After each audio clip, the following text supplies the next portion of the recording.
ಈ ಪತ್ರಿಕಾಗೋಷ್ಠಿ ಕರೆಯುವ ಉದ್ದೇಶ ತಮ್ಮೆಲ್ಲ ಗೊತ್ತದೆ. ಪದೇ ಪದೇ MLA ಮಾಡ್ತಿರೋ ಕೆಲಸಕ್ಕೆ ನಾವು ಪತ್ರಿಕಾ ಮಾಡಬೇಕಾಗಿದೆ. ಯಾಕಂದ್ರೆ ಯಾವಾಗಲೂ ಯಾವ ಸಂದರ್ಭದಾಗೂ ಯಾವ ಗುಡಿ ಜಾತ್ರೆ ಇದ್ದರೂ ಕೂಡ ಒಂದು ಮುಸಲ್ಮಾನರು ಬೈದರೆ ಅವರಿಗೆ ಸಮಾನ. ಯಾಕಂದ್ರೆ ಯಾವ ಸಂಗಮ ಯಾವ ನಾವು ಕಾರ್ಯಕ್ರಮಕ್ಕೆ ಹೋಗಿರ್ತೀವಿ ಆ ಕಾರ್ಯಕ್ರಮಕ್ಕೆ ಇದಕ್ಕೆ ಏನೂ ಸಂಬಂಧ ಇರೋದು. ಆ ಕಾರ್ಯಕ್ರಮನಾಗೂ ಹೋಗಿ ಒಂದು ಉದ್ಘಾಟನೆಗೆ ಹೋದಾಗೂ ಕೂಡ ಮುಸಲ್ಮಾನ್ಗೆ ಬೈಯೋದು ಮತ್ತು ಮುಸಲ್ಮಾನ್ ಫಂಡ್ ತರೋದು ಮತ್ತು ಮುಸಲ್ಮಾನ್ ಅವ್ರನ್ನಾಗ ಕೆಲಸ ಮಾಡೋದಿಲ್ಲ ಮತ್ತು ಮುಸಲ್ಮಾನ್ ಹೆಸರಲ್ಲಿ ತಂದು ಕಿಸಿ ಬೇರೆ ವಾರ್ಡ್ನಾಗ ಕೆಲಸ ಮಾಡೋದು ಇದು ಅವ್ರ ಕೆಲಸ ಆಗಿದೆ. ನಾವು ಈ ಮಾಧ್ಯಮದಲ್ಲಿ ತಮ್ಮ ಮುಖಾಂತರ ಹೇಳಿ ಬಯಸಲಿಕ್ಕೆ ಏನು ಮಾಡ್ತೀವಿ ಅಂದ್ರೆ ಅವ್ರು ಪದೇ ಪದೇ ಬೈಯೋದು ಪದೇ ಪದೇ ಒಂದು ಸಮಾಜಕ್ಕೆ ಟಾರ್ಗೆಟ್ ಮಾಡೋದು ಮಾಡಿದ್ರೆ ಇನ್ನು ಮೇಲೆ ನೀವು ಒಂದು ಬೈದ್ರೆ ನಾವು 100 ಬೈತೀವಿ. ಇನ್ನು ಯಾವುದೂ ಕೋರ್ಟ್ ಕಚೇರಿ ಕಂಪ್ಲೇಂಟ್ ಏನು ಮಾಡ್ಕೋತ ನಾವು ಕೊಡೋರಲ್ಲ. ಯಾಕಂದ್ರೆ ನಿನ್ನ ಶೈಲಿಗೆ ನೀವು ಮಾತಾಡಿದಾಗ ನೀವು ತಿಳಿತಿ ಅಂದ್ರೆ ನಿನ್ನ ಪ್ರಕಾರ ನಾವು ಹೇಳಬೇಕಾಗತ್ತೆ. ಯಾಕೆಂದ್ರೆ ನಾವು ಪದೇ ಪದೇ ನಿಮ್ಗೆ ಹೇಳಾಕತ್ತೀವಿ, ಪದೇ ಪದೇ ನಿಮ್ಗೆ ತಿಳಿಸಾಕತ್ತೀವಿ ಇದು ಎಲ್ಲ ಸರಿಯಲ್ಲ, ನೀವು ಡೆವಲಪ್ಮೆಂಟ್ ವಿಷಯಕ್ಕೆ ಮಾತಾಡ್ರಿ, ಡೆವಲಪ್ಮೆಂಟ್ ಬಗ್ಗೆ ಮಾತಾಡ್ರಿ, ಊರಾಗ ನೀರು ಬಂದದೆ, ಕಾರ್ಪೊರೇಷನಾಗಿ ಎಲೆಕ್ಷನ್ ಆಯ್ತು ಮೊನ್ನೆ ತಾನೇ ತಾವು ಹೇಳಿದ್ರಿ, ತಾವು ಮೊನ್ನೆನೇ ಹೇಳಿರಿ ಎಲ್ಲ ಖುಷಿ 8-10 ದಿವಸನೂ ಆಗಿಲ್ಲ. ಈ ಭಾರಿ ಮಳೆ ಬರೋದ್ರಿಂದ ತಾವು ಎಲ್ಲರೇ ಒಂದು ವೀಕ್ಷಣೆ ಮಾಡಿದ್ರಿ, ತಮ್ಮ ಮೇಯರ್ ಕೂರಿಸಿರಿ, ತಮ್ಮ ಮೇಯರ್ ಏನಾದರೂ ಮೊನ್ನೆ ಮೀಟಿಂಗ್ನ ಮೊನ್ನೆ ಕಾರ್ಪೊರೇಷನಾಗಿ ಹೇಳಿದ್ರಿ ನಾವು ಈ ಸಲ ಹಂಗೆ ಮಾಡ್ತೀವಿ, ನಾವು ಹಿಂಗೆ ಮಾಡ್ತೀವಿ, ನೀವು ಹಿಂಗೆ ಮಾಡ್ತೀರಿ. ಮತ್ತು ಮಾಡಬೇಕಾಗಿತ್ತಲ್ಲ, ತಮ್ಮದೇ ಮೇಯರ್ ಅದಲ್ಲ. ನಾವು ಕೋರ್ಟ್ಲೆ ಮುಖಾಂತರ ಗೆದ್ದೀನಿ, ನಾವು ಇದರಲ್ಲಿ ಮುಖಾಂತರ ಗೆದ್ದೀನಿ, ನೀವು ಏನು ಮಾಡಿರಿ? ಮತ್ತು ಎಲ್ಲ ಕಾರ್ಪೊರೇಷನ್ನಾಗಿ ಎಲ್ಲ 35 ಜನ ಕೇಳ್ರಿ ಹ್ಯಾಂಗೆ ಅವರಿಗೆ ನಾವು ರಿಕ್ವೆಸ್ಟ್ ಮಾಡಿಕೊಂಡು ಯಾವ ರೀತಿ ರಿಕ್ವೆಸ್ಟ್ ಮಾಡಿಕೊಂಡು ಅಷ್ಟೇ ನಿಮ್ಮ ದಮ್ಮಿತ್ತಂದ್ರೆ ಹೇಳ್ರಿ ನೋಡೋಣ. ಒಂದು 35 ಮೆಂಬರ್ ಒಳಗೆ ಯಾರು ಹೇಳಿ ಯಾವ ರೀತಿ ನಾವು ಇಲೆಕ್ಷನ್ ಆಗೈತಿ, ಯಾವ ಪಾರದರ್ಶಕವಾಗಿ ಆಗೈತಿ ಅನ್ನೋದು. ಸುಮ್ಕೆ ಹವಾ ಕೇಳಿಸ್ಕಿಸಿ ಏನಾರು ಮಾಡ್ಕಿಸಿ ಬರೀ ಮಂದಿಗೆ ಬೈಯೋದು ಅದು ಕೆಲಸ ಅಲ್ಲ. ಇನ್ನು ಮೇಲೆ ನಮ್ಮ ಸಮಾಜದಿಂದ ನಾವು ನಿಮ್ಗೆ ಒಂದು ಟಾರ್ಗೆಟ್ ಕೊಟ್ಟು ನಿಮ್ಗೊಂದು ಚಾಲೆಂಜ್ ಕೊಟ್ಟು ನೀವು ಎಲ್ಲಾದರೂ ಬೈದ್ರೆ ಅಂದ್ರೆ ಈಗ ನಾವು ಬೈಯೋದು ಬಾರ್ದೇ ಅಲ್ಲ, ನನಗೆ ಏನು ಮಾಡಬೇಕಾಗಿತ್ತು ಅದು ಎಲ್ಲನೂ ಮಾಡ್ತೀವಿ. ಇನ್ನು ಸುಮ್ಮನೆ ಕಂಪ್ಲೇಂಟ್ ಕೊಡ್ರಿ, ಕೋರ್ಟ್ಗೆ ಹೋಗ್ರಿ, ಅದು ಹೋಗ್ರಿ, ಇದರಿಂದ ಏನೂ ಆಗೋದಿಲ್ಲ, ಇದರಿಂದ ಏನೂ ಮಾಡೋಕ್ಕೆ ಆಗೋದಿಲ್ಲ. ಆದ್ದರಿಂದ ಈ ಸಂದರ್ಭದಲ್ಲಿ ನಾವು ಹೇಳಲಿಕ್ಕೆ ಇಷ್ಟಪಡ್ತೀವಿ, ತಾವು ಸರಿಯಾಗಿ ತಮ್ಮ ಕೆಲಸವನ್ನು ಮಾಡಿ ಎಲ್ಲ ಸಮಾಜಕ್ಕೆ ತೊಗೊಂಡು ಹೋದ್ರೆ ಒಳ್ಳೆಯದು. ಒಂದು ಸಮಾಜಕ್ಕೆ ವಿಶೇಷ ಸಮಾಜಕ್ಕೆ ನೀವು ಬೈಕೋತ ಕೂತಂದ್ರೆ ನಾವು ಸಹಿಸ್ಕೊಳ್ಳೋಕೆ ಆಗೋದಿಲ್ಲ. ಇನ್ನು ಮೇಲೆ ನೀವು ಒಂದು ಬೈದ್ರೆ ನಾವು 100 ಬೈದು ಚಾಲೂ ಮಾಡ್ತೀವಿ. ಬೀದಿಯಲ್ಲಿ ಎಲ್ಲ ಮಂದಿಗೂ ಹೇಳ್ತೀವಿ. ನಾವು ಅಷ್ಟೇ ಅಲ್ಲ ಇನ್ನು ಬೈಯೋದು, ಎಲ್ಲ ಸಮಾಜಕ್ಕೆ ನಾವು ಹಿಡ್ಕೊಂಡು ಅವ್ರಿಗೆ ನಿಂದಿರಿಸಿ ನಮ್ಗೆ ಭಾಳ ನಾವು ನೋವಾಗೈತಿ. ಎಲ್ಲ ಸಮಾಜ ಯುವಕರಿಗೆ ನಾವು ಹೇಳ್ತಾ ಇದ್ವು, ಇಲ್ಲ ಈ ಥರ ಮಾಡಬಾರ್ದು, ಸರಿಯಲ್ಲ, ಈ ಥರ ಮಾಡಬಾರ್ದು, ಅವ್ರಿಗೆ ಅವ ಹುಚ್ಚದನ ಬಿಡಿ ಹೋಗ್ಲಿ ಅಂತ ವಿಷಯ ಅವ್ರು ಹೇಳ್ತಾರೆ. ನೀವು ಏನು ಮಾಡ್ತೀರಿ? ಇಲ್ಕ ನೀವು ಸರಿ ನಾವು ಏನು ನೋಡ್ತೀವಿ ಅಂತ. ಆವಾಗ ಏನಾರು ಅನಾಹುತ ಆದಾಗ ಅದಕ್ಕೆ ಜವಾಬ್ದಾರಿ ಯಾರು? ಜಿಲ್ಲಾಡಳಿತ ಎಚ್ಚರಿಕೊಂಡ ಅದರ ಬಗ್ಗೆ ಒಂದು ಏನಾದರೂ ಮಾಡಿದರೆ ಚಲೋ ಆಗಿತ್ತು. ಅವರು ಕೂಡ ಮಾಡ್ತಾಯಿಲ್ಲ, ಯಾಕಂದ್ರೆ ಅವರು ಕೈ ಕಟ್ಕೊಂಡಿದ್ದಾರೆ, ಆದ್ದರಿಂದ ಇನ್ನೂ ಆಗ್ತಾಯಿಲ್ಲ. ಇನ್ನು ಮೇಲೆ ಏನಾರು ಅನಾಹುತ ಆದಾಗ ಜಿಲ್ಲಾಡಳಿತ ಕಾರಣ. ಯಾಕಂದ್ರೆ ಇವ ಮಾತಾಡೋದು ಬಂದ್ ಆಗಲಿಲ್ಲ ಅಂತಂದ್ರೆ ನಮ್ಮ ಸಮಾಜದವರು ಏನಾದರೂ ಮಾಡಿದ್ರೆ ಅವನೇ ಜವಾಬ್ದಾರಿ. ತಾವು ಎಲ್ಲರೂ ತಮ್ಮ ಮುಖಾಂತರ ಹೇಳಿಕ್ಕೆ ಬಯಸ್ತೀನಿ, ನೀನು ಕೆಲಸ ಮಾಡ, ನಮ್ಮ BJP ಅಪೋಸ್ ಮಾಡ, ಕಾಂಗ್ರೆಸ್ಗೆ ಅಪೋಸ್ ಮಾಡ, ಯಾರಿಗೆ ಮಾಡ್ತೀವಿ ನೀನು ಅಪೋಸ್ ಮಾಡೋಕ್ಕೆ ಆಗೋದಿಲ್ಲ. ಆದರೆ ಒಂದು ಸಮಾಜಕ್ಕೆ ಬೈದ್ವಿ ಅಂದ್ರೆ ನಾವು ಸುಮ್ಮನೆ ಕೊಡೋಕ್ಕಾಗೋದಿಲ್ಲ. ಆಮೇಲೆ ನೀ 28ರಾಗ 29ನಾಗ CM ಹಾಕಿ, ನೀನು CM ಆಗ PM ಆಗ, ನೀ ಸುಡ್ಗಾಳಾಗ, ನಮಗೇನು ಮಾಡೋದದ? ನೀ ಯಾವ ಪಾರ್ಟಿಲಿ ಹಾಕಿ ಅದು ಪಾರ್ಟಿಯಲ್ಲಿ ಡಿಕ್ಲೇರ್ ಮಾಡಿ ಮೊದಲು. ಇನ್ನು ಲಗ್ನನೇ ಮಾಡ್ಕೊಂಡಿಲ್ಲ, ಮಕ್ಕಳ ಹೆಸರು ಹೇಳ್ಕೊತಿರ್ಗಳಾಗತ್ತಿ. ಮೊದಲು ಲಗ್ನ ಮಾಡಿ, ಮೊದಲು ತಲಾಕ್ ಆಗೈತಿಂದ ಪಾರ್ಟಿಲಿಂದ ಕಿತ್ಬೇಕಾಟಾರ. ಯಾವ ಪಾರ್ಟಿಗೆ ಹೋಗ್ಬೇಕತ್ತಿ, ಯಾವ ಪಾರ್ಟಿಲಿ ನಿಂದಿರ್ಬೇಕತ್ತಿ, ಯಾವ ಪಾರ್ಟಿಯಿಂದ ಇಲೆಕ್ಷನ್ ಮಾಡ್ಬೇಕತ್ತಿ, ಯಾವ ಪಾರ್ಟಿಯಿಂದ CM ಆಗ್ಬೇಕತ್ತಿ, ಅದು ನಿರ್ಣಯ ಮಾಡಿ ಮೊದಲು. ಸುಮ್ಮನೆ ಯಾವುದರ ಗುಂಡು ಹೊಡೆದು ತಿರುಗಾಡ್ಕೋತ ಉಪಯೋಗ ಇಲ್ಲ. ಈ ಸಲ ನಾವು ಕೊಡೋರಲ್ಲ. ನಿಮ್ಮ ಕೆಲಸದ ಬಗ್ಗೆ ಯಾವ ಅಡ್ಡು ಬರೋದಿಲ್ಲ. ನೀ ಅಭಿವೃದ್ಧಿ ಮಾಡ್ತೀವಿ ಮಾಡಿ, ಎಲ್ಲೆಲ್ಲೇ ಮಾಡ್ತೀವಿ ಮಾಡಿ, ಏನು ಬೇಕಾದ್ರೆ ಮಾಡ್ತೀವಿ ಮಾಡಿ. ಆದರೆ ಒಂದು ಸಮಾಜಕ್ಕೆ ಬೈದಾಯ್ತಂದ್ರೆ ಇಡೀ ಸಮಾಜ ಹೇಳ್ಬೇಕಾಗ್ತೈತಿ.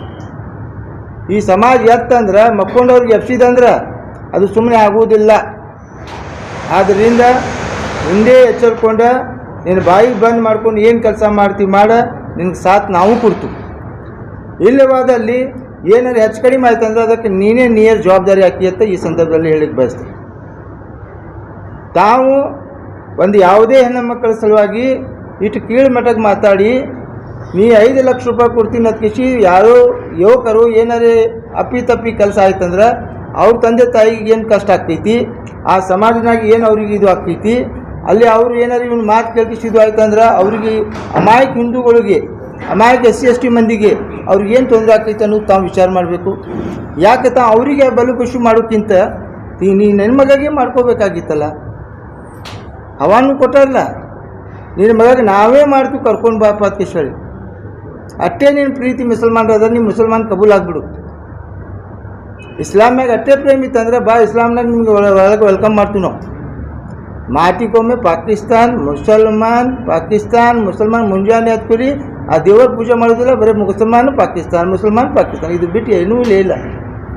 ನೀ ಲಿಂಗಾಯತ್ ಅದಿ ಅನ್ನೋದೇ ನಮ್ಗೆ ಡೌಟ್ ಬರ್ಲಾಕತ್ತೈತಿ. ಯಾಕಂದ್ರೆ ಲಿಂಗಾಯತರು ಯಾವಾಗಲೂ ಈ ಥರ ಮಾತಾಡುವುದಿಲ್ಲ. ಅವ್ರು ಈ ಬತ್ತಿ ಹಚ್ಕೋತಾರೆ, ಲಿಂಗ ಹಾಕೋತಾರೆ. ನೀ ಯಾವಾಗ ಈ ಬತ್ತಿ ಹಚ್ಕೊಂಡಿದ್ದೀವಿ ಒಂದ್ಸಲ ರೀ, ಯಾವಾಗ ಲಿಂಗ ಹಾಕ್ಕೊಂಡಿದ್ದೀಪ್ಪ? ಮತ್ತು ತಂತಾನೆ ಲಿಂಗಾಯತ ಅದ್ದಿ, ಏನು ಲಿಂಗಾಯತ ಅದ್ರಿ? ಲಿಂಗಾಯತ ಧರ್ಮ ಒಳಗೆ ಬಸವೇಶ್ವರ ಮಹಾರಾಜ್ ಯಾವ ರೀತಿ ಹೇಳ್ಯಾರ, ಎಲ್ಲ ಸಮಾಜಕ್ಕೆ ತೊಗೊಂಡು ಹೋಗ್ಯಾರ ಅವರು. ಮತ್ತು ನೀ ಯಾವ ಸಮಾಜ ನಾವದೀಪ? ಸುಮ್ಕೆ ಈ ಥರ ಒಂದು ಸಮಾಜಕ್ಕೆ ಟಾರ್ಗೆಟ್ ಮಾಡಿ ಒಂದು ಹೆಣ್ಣು ಮಕ್ಕಳ ಗೌರವ ಎಲ್ಲ ಸಮಾಜ ಒಳಗೆ ಕೊಡ್ತಾರೆ. ಇಡೀ ಇಸ್ಲಾಮ್ನಾಗ ಅಷ್ಟೇ ಅಲ್ಲ, ಎಲ್ಲ ಸಮಾಜ ಒಳಗೆ ಒಂದು ಹೆಣ್ಣು ಮಕ್ಕಳ ಗೌರವ ಕೊಡ್ತಾರೆ. ನೀ ಯಾವ ಸಮಾಜನವದಿ ಅದು ಹೇಳಿಬಿಡು. ನೀವು ಒಬ್ಬನೇ ಗೌರವ ಕೊಡಲಿಲ್ಲ ಅಂದ್ರೆ ನೀ ಯಾವ ಸಮಾಜನವದಿ? ಆದ್ದರಿಂದ ಇವತ್ತು ನಾವು ನಿಮ್ಮ ಮುಖಾಂತರ ಅವ್ರಿಗೆ ಹೇಳಲಿಕ್ಕೆ ಬರ್ತೀನಿ, ನಿನ್ನ ಮೇಲೆ ನೀನು ನಿನ್ನ ಪಾಲಿಗಿದ್ದು ನಿನ್ನ ಕೆಲಸ ಮಾಡಿದ್ರು ಒಳ್ಳೆಯದು.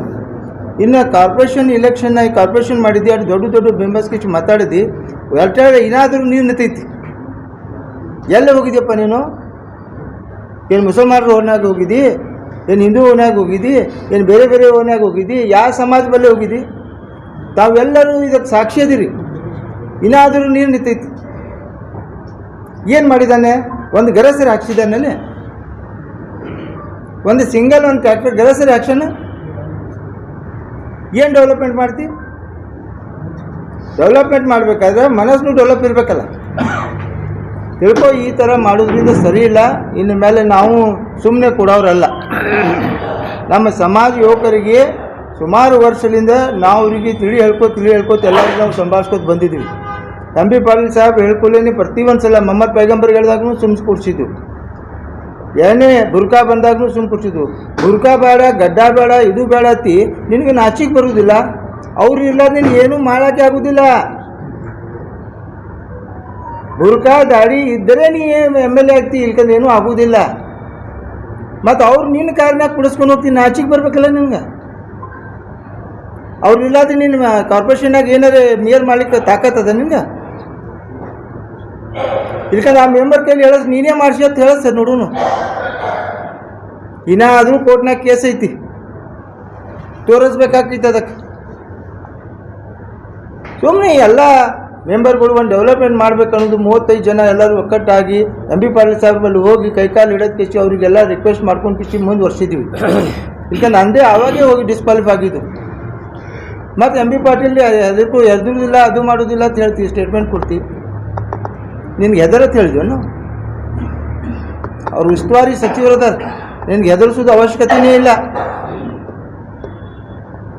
ಅವ್ರು ಎಲ್ಲ ಜಿಲ್ಲೆಗೆ ಎಲ್ಲ ಏನು ಸಂಬಂಧಪಡ್ತೀವಿ ಎಲ್ಲ ನೋಡ್ಕೊಳ್ಳೋರು ಅದಾರ. ನಿನ್ಗೆ ಹೆದರ್ಸ್ಲಾಕೇನು ಅವರು ಮಾಮೂಲಿ ಮನುಷ್ಯ ಅದಾರ? ಏನದಲ್ಲ, ನಾವು ಪದೇ ಹೇಳ್ಕೋತಾ ಇದ್ದೀವಿ, ನೀವು ಏನೂ ಮಾಡೋದಿಲ್ಲ, ಬರೀ ಪ್ರೆಸ್ ಮಾಡ್ತಾರೆ ನೀವು ತಿಳ್ಕೊಂಡಿರ್ಬೇಕು. ಇನ್ನು ಮ್ಯಾಗ ಪ್ರೆಸ್ನೂ ಮಾಡೋದಿಲ್ಲ ನಾವು. ಯಾಕೆ ಮಾಡೋದಿಲ್ಲ ಅಂದರೆ ನಾವು ಏನು ಮಾಡಬೇಕಾಗಿತ್ತು. ದಯಮಾಡಿ ತಾವು ಅವನಿಗೆ ಪ್ರಶ್ನೆ ಕೇಳ್ರಿ. ತಮ್ಮ ಮುಖಾಂತರ ನಾವು ರಿಕ್ವೆಸ್ಟ್ ಮಾಡ್ಕೊಳತ್ತು, ತಾವು ಎಲ್ಲ ಸಮಾಜಕ್ಕೆ ಬೇಕಾದವರು ಅದಿರಿ, ಎಲ್ಲ ಸಮಾಜದವ್ರು ಅದಿರಿ. ಒಂದು ಯಾವುದೇ ಸಮಾಜಕ್ಕೆ ಈ ಥರ ಮಾತಾಡೋದು ಎಷ್ಟು ಮಟ್ಟಿಗೆ ಸರಿ? ಯಾವುದೇ ಹೆಣ್ಮಕ್ಳಿರಲಿ, ಹೆಣ್ಮಕ್ಳಿಗೆ ಗೌರವ ಕೊಡೋದು ನಮ್ಮ ಕರ್ತವ್ಯ, ನಮ್ಮ ಧರ್ಮ. ಅವ್ರ ಹೆಣ್ಮಕ್ಕಳ ನಮ್ಮ ಹೆಣ್ಮಕ್ಕಳು ಬೇರೆ ಇಲ್ಲ. ನಾವು ಒಂದು ಧರ್ಮಕ್ಕಾಗಲಿ ಒಂದು ಹೆಣ್ಮಕ್ಳ ಕುಲಕ್ಕಾಗಿ ಅನ್ಯಾಯ ಮಾಡ್ದಂಗೆ ಆಗ್ತೈತಿ. ಅವ್ರಿಗೆ ಯಾರೇ ಒಂದು ಸಣ್ಣ ಪುಟ್ಟ ಘಟನೆ ಆದರೆ ಆ ಹೆಣ್ಮಕ್ಳ ತಂದೆ ತಾಯಿಗೆ ಏನು ನೋವು ಆಗ್ತೈತಿ, ಮತ್ತು ನಮ್ಮ ಮನೆಯಾಗೆ ಆದರೆ ನಮ್ಗೆ ಎಷ್ಟು ನೋವು ಆಗ್ತೈತಿ. ಇದು ಅರ್ಥ ಮಾಡ್ಕೋಬೇಕಾಗ್ತೈತಿ. ನಾವು ಇಂಥವು ಚಿಲ್ಲರೆ ಕೆಲಸ ಬಿಟ್ಕಿಸಿ ಒಂದು ಶಾಸಕರಾಗಿ ಶಾಸಕನ ಕೆಲಸ ಮಾಡಬೇಕಂತ ನಾವು ಹೇಳ್ತೀವಿ. ಇನ್ಮೇಲೆ ಆದರೂ ಮತ್ತೊಮ್ಮೆ ನೀ ಏನಾದರೂ ಬೈದು ಏನಾದರೂ ಇದು ಮಾಡಿದೆ ಸಮಾಜಕ್ಕೆ ಮಾಡಿದೆ ಅಂದ್ರೆ ನಾವು ಸುಮ್ಮ ಕೊಡೋರಲ್ಲ. ಇದು ಎಚ್ಚರಿಕೆ ನಿಮ್ಗೆ ಕೊಡ್ತಾಯಿದ್ವು. ಇನ್ನು ಏನು ಆಕೈತಿ ನಾವು ಎಲ್ಲದಕ್ಕೆ ತಯಾರಾಗಿ ನಿಂತೀವಿ. ಯತ್ನಾಳ್ ಅವರು ಮೊನ್ನೆ ಸ್ಟೇಡಿಯಮ್ದಾಗ ಮೊನ್ನೆ ಒಂದು ಯೂಟ್ಯೂಬ್ ಒಬ್ಬ ಪ್ರತಿನಿಧಿಗೆ ಯೂಟ್ಯೂಬ ಇಲ್ಲ ಒಬ್ಬನಿಗೆ ಅವ ಏನಾರ ಕೇಳಿದ್ರೆ ಒಬ್ಬನಿಗೆ ಅವ್ನಿಗೆ ಏನು ಹೇಳ್ತಾನೆ ತನಗೆ ಹೇಳುವಂಥ ಧೈರ್ಯ ಇಲ್ಲ. ಏನು ತನಗೆ ಯಾವುದೇ ಒಂದು ಪ್ರಶ್ನೆ ಅವನು ಏನಾರ ವಿರುದ್ಧ ಕೇಳಿದ್ರೆ ಅವ್ನಿಗೆ ಸಿಟ್ಟು ಬರ್ತದೆ.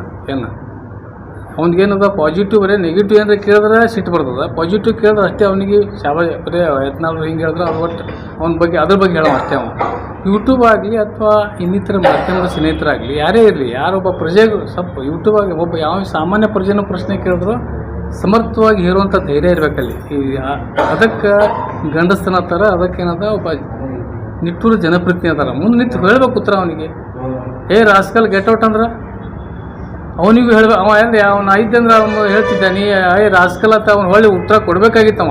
ನೀ ನನಗೇನು ರಾಸ್ಕಲ್ ಹತ್ತೀವೋ ಅಂತ ಹೇಳಬೇಕಾಗಿತ್ತು, ನೀ ರಾಸ್ಕಲ್ ಅಂತ ಹೇಳಬೇಕಾಗಿತ್ತು.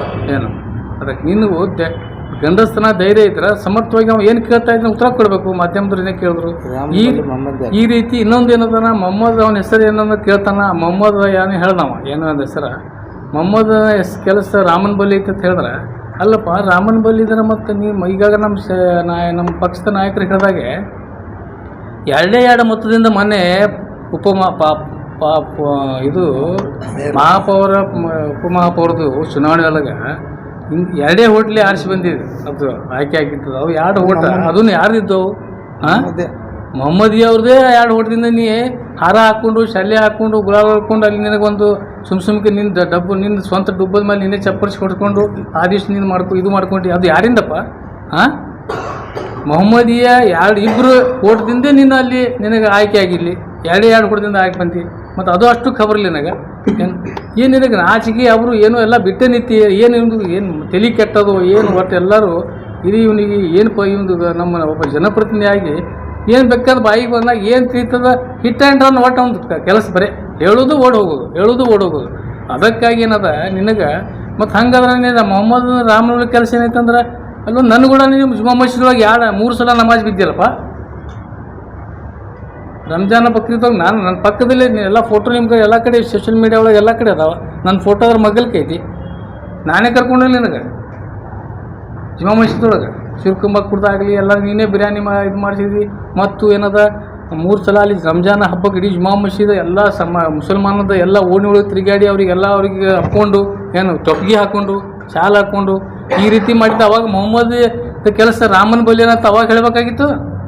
ಅವಾಗ ಮತ ಜಲೀಸ್ ನಿಂತಾಗ ಅವಾಗ ನಿನ್ನ ಕುರ್ಚಿಗಾಗಿ ಅಲ್ಲಿಗೆ ಹಪ್ಕೊಂಡು ಬಿರಿಯಾನಿ ತಿಂದು ಶಿವಕುಂಬ ಕುಡ್ದು ನಮಾಜ್ ಮಾಡಿದೆ. ಜುಮಾ ಮಸೀದ್ ಒಳಗೆ ರಂಜಾನ ಬಕ್ರೀದ್ ಹಬ್ಬಕ್ಕೆಲ್ಲ ಬಂದು ಅಲ್ಪ ಉಳುಕಿದ್ರು ಬಿಡು. ನೀನು ಜಾಳಿಗೆ ಟೋಪಿ ಹಾಕ್ಕೊಂಡು ನಮ್ಮ ಮುಸಲ್ಮಾನದೊಂದು ರುಮಾಲ ಶಲ್ಲೆ ಹಾಕ್ಕೊಂಡು ನಮಾಜ್ ಮಾಡಿಯಲ್ಲ. ನಾನು ಕೂಡ ನೀ ಹ್ಯಾಂಗೆ ನಾವು ಬಗ್ಗಿ ಹ್ಯಾಂಗೆ ನಾವು ಇದು ಮಾಡ್ತೀವಿ ಅಲ್ಲಿ ಇದು ಮಾಡಿ ಎಲ್ಲ ಪ್ರತಿಯೊಂದು ನೀ ಮಾಡಿಯಲ್ಲ. ಮತ್ತು ಅವಾಗೇನೆ ನಿನಗೆ ಅವಾಗ ಮೊಹಮ್ಮದ್ ರಾಮನ ಕೆಲಸ ಇತ್ತು. ಅವಾಗ ಬುದ್ಧಿ ಬಂದಿಲ್ಲ ಅವಾಗ. ಅದಕ್ಕಾಗಿ ನಿನಗೆ ಹೇಳಾಕ್ತೀನಿ, ಈ ರೀತಿ ಒಂದು ನೀತಿ ಹೇಳಿ ಹಿಂದೂ ಸಮಾಜದಲ್ಲಿ ಹಿಂದೂ ಹುಡುಗರಿಗೆ ತಪ್ಪು ಸಂದೇಶ ಕೊಡೋಕೆ ಹೋಗ್ಬೇಡ. ಮೊದಲು ನಿಂದ ಏನು ಮಾಡಿ ನೀ ಏನು ಹೇಳಾಕತ್ತಿ ಮೊದಲು ನೀನು ಸುದ್ದಿರು. ಅವಾಗ ನೀ ಜನರಿಗೆ ಹೇಳು. ಮತ್ತು ಅವ್ರಿಗೆ ಮತ್ತೊಬ್ರಿಗೆ ಏನು ಬೇಕಾ ಹೇಳಾಕತ್ತೀನಿ. ನಮಾಜ್ ಮಾಡ್ತೀವಿ, ಶಿವಕುಂಬ ಎಲ್ಲ ಮಾಡ್ತೀವಿ, ಇದೆಲ್ಲ ಇಷ್ಟಿಲ್ಲ, ಇದು ನಿನಗೆ ನಾಚಿಕೆ ಬರೋದಿಲ್ಲ ನನಗೆ. ಅದಕ್ಕಾಗಿ ನಾನು ಹೇಳ್ತೀನಿ ಅವನಿಗೆ ಈಗಾಗಲೇ ನಮ್ಮ ಪಕ್ಷದ ನಮ್ಮ ನಾಯಕರು ಹೇಳಿದಾಗೆ ಇದು ಸಹನ ಶಕ್ತಿ ಮೀರಿ ಹೋಗೋದೀಗ. ಈಗೇನದ ಮುಂದೆ ನಾವು ಪತ್ರಿಕಾಗೋಷ್ಠಿ ಮಾಡೋದಾಗಲಿ ಅಥವಾ ಅವನ ಬಗ್ಗೆ ಏನಾದರೂ ಹೇಳಿದ್ರೆ ಅದ್ರ ಬಗ್ಗೆ ಪ್ರತಿಕ್ರಿಯೆ ಕೊಡೋದಾಗಲಿ ಇನ್ನು ಮುಂದೆ ಮಾಡೋದು ಸ್ವಲ್ಪ ನಾವು ಕಡಿಮೆ ಮಾಡಬೇಕಾಗ್ತದೆ, ಅನಿವಾರ್ಯ ಆಗ್ತದೆ. ಈಗೇನದ ಅದಕ್ಕೆ ನಾವು ಬೇರೆ ದಾರಿ ಹಿಡಿಬೇಕಾಗ್ತದೆ. ಈಗಾಗಲೇ ನಾವು ನಮ್ಮ ಪಕ್ಷದ ನಾಯಕರು, ಹಿರಿಯರು, ಹಿತೈಷಿಗಳು ಅವರ ಒಂದು ಆದೇಶದ ಮೇರೆಗೆ ನಾವು ಸಹನದಿಂದ ನಮ್ಮ ನಾಯಕರು ಕೂಡ ನಮ್ಮ ಯುವಕರಿಗೆ ಮಹಿಳೆಯರಿಗೆ ಹಮೀದ್ ಮುಷ್ರೀಫ್ ಅವರ ಆಫೀಸ್ಗೆ 500 ಮಹಿಳೆಯರು ಬಂದಿದ್ದರು. ಯತ್ನಾಳ್ಗೆ ಪೊರಕೆ ಸೇವೆ ಚಪ್ಪಲಿ ಸೇವೆ ಮಾಡ್ತೇವೆ ನಾವು ಸ್ಟೇಡಿಯಂ ಒಳಗೆ ಅಂತೇಳಿ ಇವರು ವಿನಂತಿ ಮಾಡ್ಯಾರ. ಎಲ್ಲ ನಮ್ಮ ನಾಯಕರು ಸೇರಿ ಎಲ್ಲ ಮೊನ್ನೆ ಪೊರಕೆ ತೊಗೊಂಡೇ ಬಂದಿದ್ರು. ಚಪ್ಪಲಿ ಪೊರಕೆ ತೊಗೊಂಡು ಬಿಜಾಪುರದ ಮಹಿಳೆಯರು ಸ್ಟೇಡಿಯಂ ದಿವಸ 15 ಆಗಸ್ಟ್ ಇವನಿಗೆ ಪೊರಕೆ ಸೇವೆ ಮಾಡಬೇಕಂತೇಳಿ ನಿರ್ಧಾರ ತೊಗೊಂಡಿದ್ರು. ಆದರೂ ನಮ್ಮೆಲ್ಲ ನಾಯಕರು ಹಿರಿಯರು ಇಲ್ಲ ಈ ರೀತಿ ಒಂದು ಇನ್ನೊಮ್ಮೆ ನಮ್ಮ ಜಿಲ್ಲಾ ಉಸ್ತುವಾರಿ ಸಚಿವರಿಗೆ ಮುಖ್ಯಮಂತ್ರಿಗಳಿಗೆ ನಾವು ಕಾನೂನಾತ್ಮಕವಾಗಿ ಅವನ ಮೇಲೆ ತಕ್ಷಣ ಕ್ರಮ ತೊಗೊಳಕ್ಕೆ ನಾವು ಪ್ರಯತ್ನ ಮಾಡ್ತೇವೋ ಈ ರೀತಿ ಹೋಗ್ತೇವೆ ನಾವೆಲ್ಲ ಅಂತೇಳಿ ನಾವು ಅವ್ರು ನಾವೆಲ್ಲ ವಚನ ಆಶ್ವಾಸನೆ ಕೊಟ್ಟ ನಂತರ ಅವರೆಲ್ಲ ಮನೆಗೆ ಹೋಗ್ಯಾರ ಹೆಣ್ಮಕ್ಳು. ಇಲ್ಲಕಂದ್ರೆ ಎಲ್ಲ ಹೆಣ್ಮಕ್ಳು ಗೋಳೆಯಾಗಿ ಇವನಿಗೆಲ್ಲ ಸಿಕ್ಕಲ್ಲಿ ಕಸಬಾರಲ್ಲಿ ಬಿಡ್ತಿದ್ರು ಇವನಿಗೆ ಏನು. ಅದಕ್ಕಾಗಿ ನಾನು ಹೇಳಕತ್ತೀನಿ ಯತ್ನಾಳವ್ರಿಗೆ, ಗಂಡಸ್ರ ಕಡೆ ಹೊಡ್ಸ್ಕೊಳ್ಳೋದಕ್ಕಿಂತ ಹೆಂಗಸ್ರ ಕಡೆ ಹೊಡ್ಸ್ಕೊಳಕ್ಕೆ ಹೋಗಬೇಡ ಏನು. ಈ ಪರಿಸ್ಥಿತಿ ನೀನು ನಿರ್ಮಾಣ ಆಗ್ತದೆ. ಯಾಕಂದ್ರೆ ಇವ್ನು ನಿನಗೆ ಆಮೇಲೆ ಹೆಣ್ಮಕ್ಳು ಚಪ್ಪಲಿ ಹೊಡೆದ್ರೆ ನಮ್ಮ ಮರ್ಯಾದೆ ಹೋಗ್ತದೆ, ನಿಂದು ಹೋಗೋದಿಲ್ಲ. ಯಾಕಂದ್ರೆ ನಮ್ಮ ನಗರ ಶಾಸಕದಿ ನೀನು. ಇಡೀ ರಾಜ್ಯ ಒಳಗೆ ಬಿಜಾಪುರ ನಗರ ಶಾಸಕ ಚಪ್ಪಲಿ ಹೊಡೆದ್ರೆ ಹೆಣ್ಮಕ್ಳು ಅಂತೇಳಿ ಇದು ಬರಬಾರ್ದು. ಇದು ಬರ್ತದೆ ಏನಾಗ್ತದೆ, ಯಾರು ನಿಂದು ಒಬ್ಬಂದು ಹೋಗೋದಿಲ್ಲ. ಇಡೀ ಜನರದ ಇಡೀ ಬಿಜಾಪುರ ನಗರದ ಮತಕ್ಷೇತ್ರದಾಗ ಎಲ್ಲ ನಿನಗೆ ಹೊಡೆದು ನಮಗೆ ಹೊಡೆದಂಗೆ ಏನು. ಅದಕ್ಕಾಗಿ ನಿನಗೆ ಹೇಳಾಕ್ತೀನಿ, ನೀ ಚಪ್ಪಲಿ ಹೊಡ್ಕೊಳ್ಳೋಂಥ ಪರಿಸ್ಥಿತಿ ನಿರ್ಮಾಣ ಮಾಡಬೇಡ ದಯವಿಟ್ಟು. ಅದನ್ನು ಹೋಗಿ ಹೆಣ್ಮಕ್ಳ ಕಡೆಯಿಂದ ಹೊರಕೆ ಸೇವೆ, ಚಪ್ಪಲಿ ಸೇವೆ ಮಾಡ್ಕೊಳ್ಳೋಂಥ ಪರಿಸ್ಥಿತಿ ನಿರ್ಮಾಣ ಮಾಡ್ಕೊಳ್ಳೋಕೆ ಹೋಗಬೇಡ. ಇದರಿಂದ ನಿನಗೊಂದು ಉಪದೇಶ, ಒಂದು ಸಂದೇಶ ನಾವು ಈ ಪತ್ರಿಕಾಗೋಷ್ಠಿಯಿಂದ ಕೊಡ್ತಾ ಇದ್ದೇವೆ. ದಯವಿಟ್ಟು ಇದು ಮಾಡೋಕ್ಕೆ ಹೋಗಬೇಡ. ಯಾಕಂದ್ರೆ ನೀನು ಸಾಕಷ್ಟು ಈಗ ಸುಮ್ಕೆ ಹೋಗಿ ಅಲ್ಲಿ ವಿಧಾನಸೌಧೊಳಗೆ ನೀನು ವ್ಯರ್ಥ ಮಾತಾಡಕ್ಕೆ ಹೋಗಬೇಡ. ಮೊನ್ನೆ ಪತ್ರಿಕಾಗೋಷ್ಠಿನ ಹೇಳೀನಿ. ಯಾಕಂದ್ರೆ ಹೋಗಿಗ ಅದೇ ವಕೀಲ ಬಗ್ಗೆ ಹೇಳೋದು ಅಲ್ರಿ, ಒಬ್ಬ ಶಾಸಕಾಗಿ ನಿನ್ನ ಜವಾಬ್ದಾರಿ ಏನಿತ್ತು ಅನ್ನೋದು ಅದರಷ್ಟು ಖಬರ್ ಆಗ್ಯದ ನಿನಗೆ. ಯಾಕಂದ್ರೆ ನೀವು ಒಬ್ಬ ಸಂಸದರು ಯಾರು ಸಲ ಆಗಿ, ಶಾಸಕ ಹಲವು ಸಲ ಆಗಿ, ಮತ್ತು MLC ಆಗಿ, ಮಂತ್ರಿ ಆಗಿ, ನಿನಗೆ ಸಂಸದೀಯ ನಡವಳಿಕೆಗಳು ನಿನಗೆ ಗೊತ್ತಿಲ್ಲ ಅಂದ್ರೆ ನೀನು ಏನು ಯೋಗ್ಯತೆ ಎಲ್ಲಿ ಏನ್ರಿ ನಿಂದ ಪರಿಸ್ಥಿತಿ ನಿಂದು ಎಲ್ಲಿ ಹೋಗ್ಯದ, ನಿಂದು ಏನು ನಿನಗೆಲ್ಲ ಟ್ರೈನಿಂಗ್ ಕೊಟ್ಟಾರ, ಯಾವ ರೀತಿ ಯಾವ ಪ್ರಶ್ನೆ ಕೇಳಬೇಕು, ಎಂಥದ್ರಾಗ ಏನು ಕೊಡಬೇಕು. ವಿಧಾನಸಭೆ ಸದಸ್ಯ ಆದ ನಂತರ ಟ್ರೈನಿಂಗ್ ಕೊಟ್ಟಿರ್ತಾರೆ. ಅದರ ಒಂದು ನಡವಳಿಕೆ ಬುಕ್ ಇರ್ತದೆ. ಶಾಸನ ಸಭೆಯಲ್ಲಿ ಯಾವ ರೀತಿ ನಡ್ಕೋಬೇಕಂತೇಳಿ ಇರ್ತದೆ. ಹೋಗಿ ಒಬ್ಬ ಕಾದ್ರಿ ವಕೀಲ ಬಗ್ಗೆ ಒಬ್ಬ ಭಯ ಗಿಳಿತಾನಂದ್ರೆ ದಂಡಿ ಸಲುವಾಗಿ ಎಷ್ಟು ನಾಚಿಕೆಟ್ಟ ಇವ. ಅದಕ್ಕಾಗಿ ಏನಾಗ್ಲಾಯ್ತಂದ್ರೆ ನಾ ದಂಡಿ ಮಾಡಿ ನೀವು ಅವ್ನಿಗೆ ಯೋಜನೆ ಮಾಡಿಲ್ಲ ಅಂದ್ರೆ ನಾನು ದಂಡಿ ಮಾಡ್ತೀನಿ ಹೋಗಿ ಒಬ್ಬರು ಬಂದ್ರೆ ಅವ್ನು ಸಪೋರ್ಟ್ ಕಲ್ ಬಾವಿಗೆ ಎಷ್ಟು ಅವನಿಗೆ ನಾಚಿಕೆ ಆಯ್ತದು. ಒಬ್ಬ ವಿರೋಧ ಪಕ್ಷದೊಳಗಾಗಲಿ ಸಲ ಮುಕ್ತಪರ ಯಾವ ಸದಸ್ಯ ಒಬ್ಬ ಶಾಸಕಗೆ ಅವಮಾನ ಆಗಿರೋ ಯಾವ ದಂಡಿಗೆ ನಾಚಿಕೆರ ಸಂಗೀತ ಅವ್ನು ಒಬ್ಬನೇ ಸಿಂಗಲ್ ಹೋಗಿ ಅಲ್ಲಿ ಬಾವಿಗೆ ಹೋಗಿ ನಿಂತ ಮಂಗ್ಯಾನಂಗೆ ಅಲ್ಲಿ ಒಳಗೆ ಇದ್ರಾಗ ಹೋಗಿ ಅದಕ್ಕೇನೋ ಹೇಳ್ತೀನಿ. ನೀನು ಬಾವಿ ಒಳಗೆ ಅಲ್ಲಿ ಹೋಗ್ತಿ ಅಂದ್ರೆ ಎದಕ್ಕೆ ಹೋಗಬೇಕು. ನಾ ಹೇಳಿದೆ ಹಿಂದೆ ಮೊನ್ನೆ ಪತ್ರಿಕೆ ಹೇಳಿ ನಾನು ಇದು ವಿಚಾರ. ನಮ್ಮ ದಿವಂಗತ ML ಉಸ್ತಾದವರು ಬಿಜಾಪುರ ನಗರ ಶಾಸಕರಿದ್ದಾಗ ಬೊಬ್ಬೆ ಹಾಕಿದ್ರು ಅವರು. ವಿಜಯಪುರ ನೀರಿನ ನಗರದ ಜನರಿಗೆ ಕುಡಿಯುವ ನೀರಿಲ್ಲ ಅಂತೇಳಿ ಬೊಬ್ಬೆ ಹಾಕಿದ್ರು. ಬೊಬ್ಬೆ ಅಂದ್ರೆ ಹೊಯ್ಕೊಂಡಿದ್ರು ಲಬೋಲತ್ ನಿಂತಲ್ಲಿ ಒಳಗೆ ಹೆಗಡೆಯವರು ಮುಖ್ಯಮಂತ್ರಿ ಇದ್ದಾಗ. ಇಡೀ ಸಭಾಪತಿ, ಮುಖ್ಯಮಂತ್ರಿ, ಇಡೀ ಸದನ ಗಾಬರಿ ಆಗಿತ್ತು ಅವಾಗ. ಯಾಕೆ ಹೊಯ್ಕೊಳಕತ್ತಾನೆ ML ಉಸ್ತಾವ್ರು ಹೇಳಿ ವಿಜಯಪುರ ನಗರ ಶಾಸಕ. ಅವಾಗೇನಾಯಿತು, ಅವಾಗ ಅವ್ರು ಎದ್ದು ನಿಂತು ಅವಾಗ ಏನದ ನಾವು ಹೊಯ್ಕೊಳ್ಳಾಕತ್ತಿದ್ದ ಉದ್ದೇಶ ಏನೈತಂದ್ರೆ ನನ್ನ ವಿಜಯಪುರ ನಗರದ ಜನರಿಗೆ ಕುಡಿಲಾಕ ನೀರಿಲ್ಲ, ತತ್ತರಿಸಿ ಹೋಗ್ಲಾಕತ್ತಾರ, ಅದಕ್ಕಾಗಿ ನಾವು ಹೊಯ್ಕೊಳ್ಳಾಕತ್ತೀನಿ, ಬೊಬ್ಬೆ ಹಾಕ್ಲಾಕತ್ತೀನಿ ಅಂತ ಹೇಳಿದ್ರು. ಇಂಥ ಗಮನಿಸಿಡುವಂಥ ಕೆಲಸ ಈ ಜನರ ಸಲುವಾಗ ಇಲ್ಲಿ ಕಾರ್ಯದ ಈಗಾಗಲೇ ವಾರ್ತೆಯವರು ನಮ್ಮ ಮಿಸ್ಟರ್ ಸರ್ ಎಲ್ಲ ಹೇಳಿದ ಹಾಗೆ ತತ್ತರಿಸಿ ಹೋಗ್ಯಾರ. ಮೊನ್ನೆ ಇದ್ರಾಗ ಒಂದು ಯಾವುದೇ ದೃಶ್ಯ ಒಳಗೆ ಇದ್ರಾಗ ನೋಡಿದೆ ನಾನು TV ಒಳಗೆ. ಮಕ್ಕಳು ಶಾಲೆಗೆ ಬರುವಾಗ ಹಗ್ಗ ಹಿಡ್ಕೊಂಡು ದಾಟ್ಲಾಕತ್ತಾರ ವಿದ್ಯಾರ್ಥಿಗಳು ಒಂದು ಓಣಿಯಲ್ಲಿ. ಅಷ್ಟು ನೀರು ನಿಂತದ. ಮೊನ್ನೆ ಸಾಯಂಕಾಲ ಮಕ್ಕಳು ಶಾಲೆಯಿಂದ ಬರುವಾಗ ಆ ಕಡೆ ಹಗ್ಗ ಹಿಡ್ದ, ಈಗ ಹಗ್ಗ ಹಿಡ್ಕೊಂಡ್ರು ಮಕ್ಕಳು ಹಗ್ಗ ಹಿಡ್ಕೊಂಡು ಬರ್ಲಾಕತ್ತಾರ ವಿದ್ಯಾರ್ಥಿಗಳು, ಸಣ್ಣ ಹುಡುಗರು ನೀರಾಗ. ಅಷ್ಟು ಸಹಿತ ನಮ್ಮ ಬಿಜಾಪುರ ಪರಿಸ್ಥಿತಿ ಗಂಭೀರ. ತಿರುಗಾಡಕತ್ತಿಲ್ಲ, ಬರೀ ಎಲ್ಲರೇ ಹೋಗೋದು, ಬರೀ ನಾಲ್ಕು ನೀವು TVಗಳು ಸಿಗೋಣ ಅಲ್ಲಿ ಒಂದು ಏನ್ರಿ ಪಾಜಾಲ ಕೊಂಕ ಮಾತಾಡೋದು ತಿಂಗಲ್ಲ. ಮಾತಾಡೋದು ಕೂಡ ಅದು ನೀವು TRP ಬರ್ತದೆ ಅಂತೇಳಿ ನೀವು ಅದು ಹಾಕಿಬಿಟ್ಟಿರ್ತೀರಿ ಎಲ್ಲ ಮಾಧ್ಯಮದವರು. TRP ಸಲಗ ನಾವು ಏನು ಹಾಕಿದ್ದು ಏನು ಹೇಳಿದ್ದೆಲ್ಲ ಟೋಟಲಿ ಇದು ಹಾಕಿಬಿಡ್ತೀವಿ. ನಾವು ಹೇಳಿದ್ದೆ ಎಲ್ಲ ಏನು ಯಾವುದೋ ಒಂದು ಅದ್ರಾಗ ಇದು ಮಾಡೋದಿಲ್ಲ, ಕಟ್ ಮಾಡೋದು ಏನಿಲ್ಲ, ಅಲ್ಲಿ ಸೀದಾ ಹಾಕಿಬಿಡ್ತೀರಿ. ಅವ್ರು TRP ಸಲಗ ನನಗೇನು ಅದು ಏನಾಗ್ಲತ್ತದ, ಮಂಗ್ಯಾಗ ಸೇಂದಿ ಕುಡ್ದಂಗೆ ಆಗ್ತದೆ. ನೀವು ಮುಂದೆ ಬರೋಣ ಅವನಿಗೆ ಮಾಧ್ಯಮದವ್ರು ಕ್ಯಾಮ್ರಾದವ್ರು ಬರೋನೇ ಮಂಗ್ಯಾಗ ಸೇದಿ ಸೇದಿ ಹಂಗೆ ಸೇದಿ ದಾರು ಮಂಗ್ಯಾಗ ಕುಡ್ದಾಗ ಹೆಂಗೆ ಮಾಡ್ತಾರಲ್ಲ ಹಂಗೆ ಮಾಧ್ಯಮದವ್ರು ಮೂಡೋಣ ಹಂಗೆ ಮಾಡ್ಲಾಕತ್ತ ನಾವು ಏನು. ಅದಕ್ಕೆ ಸ್ವಲ್ಪ ಏನದ, ನೀವು ಸ್ವಲ್ಪ ಕೆಲವೊಂದು ವಿಷಯಗಳು ಕೇಳ್ಕೊತ ಬರ್ರಿ. ಅವ ಹೇಳಿದ್ದೆ ಹಾಕಕ್ಕೆ ಹೋಗ್ಬೇಡ್ರಿ ದಯಮಾಡಿ ಏನು. ಅದಕ್ಕೇನದ TVದವ್ರು ಬರೀ ಬಾಯ್ಟ್ಕೊಳಕ್ಕೆ ಹಿಂಗೆ ಬರೋನೇ ಸೀದಾ ಪಟ್ಟೆ ಅವ್ನಿಗೆ ಏನದ ಆ ಮಂಗ್ಯಾಗ ಸೇಂದಿ ಹ್ಯಾಂಗೆ ಕುಡ್ದಂಗೆ ಹ್ಯಾಂಗೆ ಮಾಡ್ತಾನೆ ಮಂಗ್ಯ, ಹಂಗೆ ಮಾಡ್ಕೊಂಡು ಬಿಡ್ತಾನೆ, ಬಾಯಿಗೆ ಬಂದಾಗ ಬಿಡ್ಕೊಳತ್ತಾನೆ. ಅದಕ್ಕೆ ಅವನಿಗೆ ಬಗಳು ಸಲಗ ಈ ಪತ್ರಿಕಾಗೋಷ್ಠಿ ಕರೆದಿ ಉದ್ದೇಶ ಏನಂದ್ರೆ ಈ ಬಗಳೂದು ಬಂದ್ ಮಾಡ್ಬೇಕವ ಏನು. ಇಲ್ಕಂದ್ರೆ ನಾವು ಏನಾಗ್ತದೆ, ಹುಚ್ಚನ ಈಗ ಮೊದಲ ನಾಯಿ ಬೊಗಳ್ತಿರ್ಬೋದು, ಹುಚ್ಚನ ಆಗಿಬಿಟ್ಟದೆ ಈಗ. ಅದಲ್ಲ ಈ ನಾಯಿಗಳು ಬೊಗಳ್ತದ್ದು ಬಿಟ್ಟಿದ್ದೇವೆ, ಉಡಿ ನಾಯಿ ಬಿಗಳ್ತದ ಹೋಗ್ತದೆ ಬಿಡೋತ್ತೇಳಿ. ಈಗ ಹುಚ್ಚನಾಯಿ ಆಗ್ಯದ. ಹುಚ್ಚನಾಯಿ ಅಂದ್ರೆ ಏನು ಮಾಡ್ತಾರೆ ಜನ ಅವಾಗ, ಏನು ಮಾಡ್ತಾರೆ ಹೇಳ್ರಿ, ಹಳ್ಳ್ಯಾಗ ಏನು ಮಾಡ್ತಾರೆ, ಹಸಿ ಕೌದಿ ಮಾಡ್ತಾರೆ. ಗೊತ್ತಾ ನಿಮಗೆ ಏನ್ರಿ? ಹಸಿ ಕೌದಿ ಅಂದ್ರೆ ಇದು ಮಾಡಿ ಹಳ್ಳ್ಯಾಗ ನಮ್ಮ ಸಣ್ಣ ಇದ್ದಾಗ ಗೊತ್ತಿತ್ತು. ಯಾಕ್ರಿ ತೊಯ್ಸಿ ಅದು ಏನು ಮಾಡ್ತಾರೆ ಅಂದ್ರೆ ಸಾಯಿಸ್ಲಾಕ ಅಂದ್ರೆ ಕಡಿಬಾರ್ದು ಅಂತ ಹೇಳೋದು. ಹಸಿಯ ಕೌದಿ ಹಾಕಿ ಹೊಡಿತಾರೆ. ಆ ರೀತಿ ಒಂದು ಹುಚ್ಚುನಾಯಿಗೆ ಯಾವ ರೀತಿ ಟ್ರೀಟ್ಮೆಂಟ್ ಮಾಡಬೇಕಾಗ್ತದೆ ಆ ರೀತಿ ಮಾಡಬೇಕಾಗ್ತದೆ ನನಗೆ. ಅದಕ್ಕಾಗಿ ಈಗೆಲ್ಲ ಪ್ರೆಸ್ ಮೀಟ್ ಮಾಡೋದಾಗಲಿ, ಮುಂದೆ ಅವನ ಕೃತಿಗೆ ಅವ್ನು ಹೇಳಿದ ಪ್ರತಿಕ್ರಿಯೆ ಕೊಡೋದಾಗಲಿ ಇದು ನಾವು ಸ್ವಲ್ಪ ಬಂದ್ ಮಾಡ್ತೇವೆ. ಅದಕ್ಕಾಗಿ ಏನದ ಮುಂದೆ ನಾವು ಯಾಕೆ ಕಾನೂನು ಯಾಕೆ ತೊಗೋಬಾರ್ದು? ಸರ್ಕಾರ ಐತಿ, ಸಂವಿಧಾನ ಐತಿ, ಕಾನೂನು ಪೊಲೀಸರು ಇರ್ತಾರೆ, ಆಡಳಿತ ಐತಿ. ಅದಕ್ಕಾಗಿ ಮತ್ತೊಮ್ಮೆ ನಾನು ಜಿಲ್ಲಾ ಆಡಳಿತಕ್ಕೆ ಮತ್ತು ಪೊಲೀಸ್ ಇಲಾಖೆಗೆ ಮಾಧ್ಯಮದ ಮುಖಾಂತರ ಮತ್ತೊಮ್ಮೆ ಯತ್ನಾಳಗೆ ಎಚ್ಚರಿಕೆಯನ್ನು ಕೊಡ್ತೇವೆ. ಅಂದ್ರೆ ಇನ್ನು ಮುಂದೆ ನೀ ಏನಾದರೂ ಹಾಜಲ್ ಏನಾದರೂ ಸಮಾಜದ ವಿರುದ್ಧ ಆಗಲಿ ಅಥವಾ ಇನ್ನಿತರ ಯಾರೇ ವೈಯಕ್ತಿಕ ಇದ್ರಾಗಲಿ, ಧಾರ್ಮಿಕ ವಿಷಯ ಒಳಗಾಗಲಿ ಅಥವಾ ವೈಯಕ್ತಿಕ ಮಹಿಳೆಯರ ಬೇಕಾಗಲಿ ಏನಾದರೂ ನೀವು ಮಾತಾಡಿದ ಬಾಯಿ ಬೀಸ್ತೆ ಅಂದ್ರೆ ನಿನ್ನ ಬಿಜಾಪುರ ಒಳಗೆ ತಿರುಗಾಡೋದು ಬಂದಾಗ್ತದೆ. ನೀ ಎಷ್ಟೇ ಗನ್ಮನ್ ತೊಗೊಂಡು ತಿರುಗಾಡೋ ಏನು ಇದು ನಾವೆಲ್ಲ ಇವತ್ತು ಲೀಡರ್ಗಳು ನಿನಗೆ ಎಚ್ಚರಿಕೆ ಕೊಡ್ಲಾಕ ನಾವು ಇಲ್ಲಿ ಪತ್ರಿಕಾಗೋಷ್ಠಿ. ಅದಕ್ಕೆ ಏನಾಗ್ತಂದ್ರೆ ನೀ ಗನ್ಮ್ಯಾನ್ ಅದಕ್ಕೆ ಇಟ್ಕೊಂತೀರಿ. ನಾವು ಬರೀ 4 ಹೆಣ್ಮಕ್ಳಿಗೆ ಚಪ್ಪಲಿ ಹೊಡೆದ್ರೆ ಸಾಕು. ನಮ್ಮಲ್ಲಿ ಎಲ್ಲ ರೀತಿಯಿಂದ ನಿನಗೆ ಅಸಹ್ಯ ಮಾಡ್ಲಾಕ ಎಲ್ಲ ಅದ. ಆದರೂ ನೀವೊಬ್ಬ ಜನಪ್ರತಿನಿಧಿ, ನಗರ ಶಾಸಕರಿಂದ ಮರ್ಯಾದೆ ತೆಗಿಬಾರ್ದು. ಕಾನೂನು ಅದ, ಅವ್ರು ನೋಡ್ತಾರೆ ಎಲ್ಲ ರೀತಿಯಿಂದ ಸಂವಿಧಾನಬದ್ಧವಾಗಿ ನಾವು ಹೋಗ್ಬೇಕಂತೆ. ಅದರ ದುರುಪಯೋಗ ಮಾತು ತೊಗೊಳತ್ತಾನ ಅಷ್ಟೇ.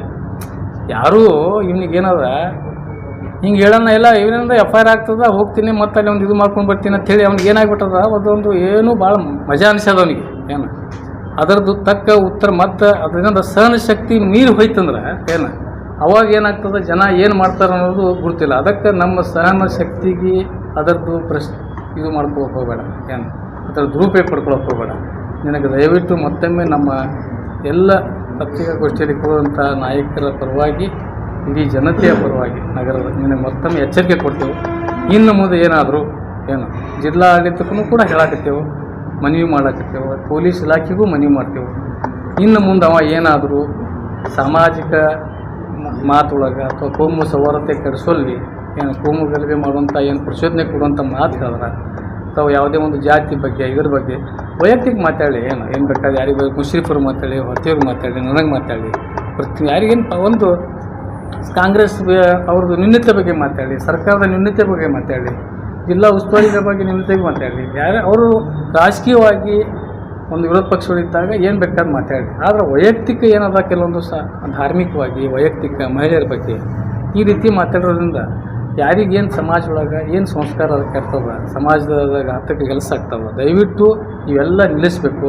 ಇದು ನಿಲ್ಲಿಸಿಲ್ಲ ಅಂದ್ರೆ ಮುಂದೆ ಏನಾದರೂ ವಿಜಯಪುರ ನಗರದಲ್ಲಿ ಇಲ್ಲಿ ಒಳಗೆ ಏನಾದರೂ ಅನಾಹುತ ಘಟನೆಗಳಾದ್ರೆ ಇದಕ್ಕೆ ನೇರ ಯತ್ನಾಳ್ ಕಾರಣ ಆಗ್ತಾನೆ ಮತ್ತು ಜಿಲ್ಲಾಡಳಿತ ಪೊಲೀಸ್ ಇಲಾಖೆ ಇದಕ್ಕೆ ಕಾರಣ ಆಗ್ತದೆ. ಅದಕ್ಕಾಗಿ ಅವನಿಗೆ ಬಾಯಿ ಬಂದ್ ಮಾಡ್ಲಿಕ್ಕೆ ಈಗ ಮುಂದೆ ನಮ್ಮದಂತೂ ಇವತ್ತು ಇಲ್ಲಿಗೆ ಯಾಕಂದ್ರೆ ನಮ್ಮ ಸಹನ ಶಕ್ತಿ ಈಗ ನೀರು ಹೋಗ್ಲಾಗ್ತದೆ.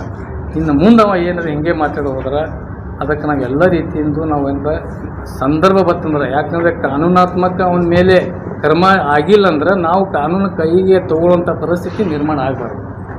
ಅದಕ್ಕಾಗಿ ಅವನಿಗೆ ಎಚ್ಚರಿಕೆ ಕೊಡ್ಲಾಕತ್ತೀವಿ.